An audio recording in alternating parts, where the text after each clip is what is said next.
বন্ধুরা, দুনিয়াতে এমন কিছু ভয়ঙ্কর রাস্তা আছে যেখান দিয়ে গাড়ি চালানো একেবারেই সহজ নয়। কারণ রাস্তাগুলো এতটাই ভয়ঙ্কর যে ড্রাইভাররা তাদের নিজেদের জীবন ঝুঁকি রেখে সেই রাস্তাগুলো দিয়ে গাড়ি ড্রাইভিং করে থাকে। তবুও মানুষ তাদের যাতায়াতের জন্য এই ভয়ঙ্কর রাস্তাগুলোই ব্যবহার করে থাকে। তো চলুন আজকের ভিডিওতে আমরা জানবো পৃথিবীর সবথেকে ভয়ঙ্কর 5টি রাস্তা সম্পর্কে, যে রাস্তাগুলো দিয়ে যাওয়ার আগে আপনি শতবার ভেবে নেবেন। তো বন্ধুরা, ভিডিওতে লাইক দিন এবং চ্যানেলটিকে সাবস্ক্রাইব করে সম্পূর্ণ ভিডিও দেখতে থাকুন।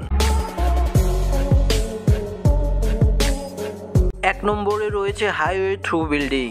এটি পৃথিবীর একমাত্র হাইওয়ে রাস্তা যা একটি বিল্ডিং এর মাঝখান দিয়ে গেছে। এই বিল্ডিং এর উপরে নিচে মানুষ বসবাস করে। আসলে জাপান সরকার এখান দিয়ে হাইওয়ে রাস্তা বানাতে চেয়েছিল, কিন্তু বিল্ডিং এর মালিক জমি দিতে রাজি হয়নি। তাই হাইওয়েটি বিল্ডিং এর মাঝখান দিয়ে তৈরি করা হয়েছে। এই হাইওয়েটি 5 থেকে 7 তলা দিয়ে চলে গেছে। আশ্চর্যজনক বিষয় হলো জাপান সরকার ওই বিল্ডিং এর ওই 2 তলার ভাড়া দেয়।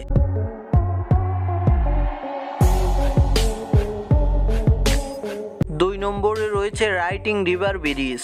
সাইবেরিয়ার এই ব্রিজটি পৃথিবীর অন্যতম ভয়ঙ্কর একটি ব্রিজ। এই ব্রিজটি মাটি থেকে প্রায় 15 ফিট উঁচুতে অবস্থিত।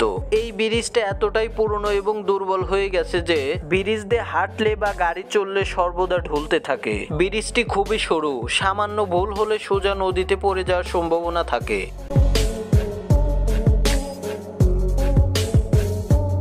3 নম্বরে রয়েছে সিল স্কচিং। পৃথিবীর সবথেকে ভয়ঙ্কর রোডগুলোর মধ্যে এটি একটি, কারণ রাস্তার চারপাশে অসংখ্য ভয়ঙ্কর কুমির থাকে। প্রায় 120টি কুমির এই নদীতে বসবাস করে এবং কি অনেক সময় কুমিরগুলো রাস্তার মাঝখানে পর্যন্ত চলে আসে। পানি বেড়ে গেলে গাড়িগুলোকে ভাসিয়ে পর্যন্ত নিতে পারে। তাই কেবল অভিজ্ঞ ড্রাইভারগুলো এই রাস্তা দিয়ে গাড়ি চালাতে পারে। 4 নম্বরে রয়েছে সাংহাই স্পাইরাল রোড, চীন। চীনের সাংহাই শহরে অবস্থিত এই রোডটি দেখতে অনেকটা বিশাল এক গোলক ধাঁধার মতো। এখানে 5টি স্তরে রাস্তা রয়েছে। প্রতিদিন হাজার হাজার গাড়ি চলাচল করে। যদি রাস্তা ভালোভাবে না চেনেন তাহলে ভুল করে অন্য জায়গায় চলে যেতে পারেন। তাই এটি বেশ জটিল ও ঝুঁকিপূর্ণ।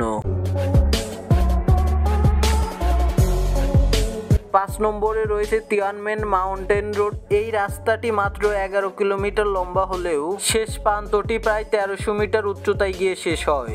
রাস্তায় রয়েছে 99টি বাঁক। এত বাঁকা হওয়ার কারণে সামনে আসা গাড়ি অনেক সময় দেখা যায় না, ফলে দুর্ঘটনা হওয়ার সম্ভাবনা কয়েক গুণ বেড়ে যায়। এই রাস্তা দিয়ে চীনের সবথেকে অভিজ্ঞ ড্রাইভারগুলো গাড়ি চালিয়ে থাকে। তো বন্ধুরা, আপনারা কি এই ভয়ঙ্কর রাস্তাগুলো দিয়ে গাড়ি চালাতে চাইবেন তা নিচে কমেন্টে জানাতে ভুলবেন না। আর ভিডিওটা ভালো লাগলে লাইক, শেয়ার এবং চ্যানেলটিকে সাবস্ক্রাইব করে আমাদের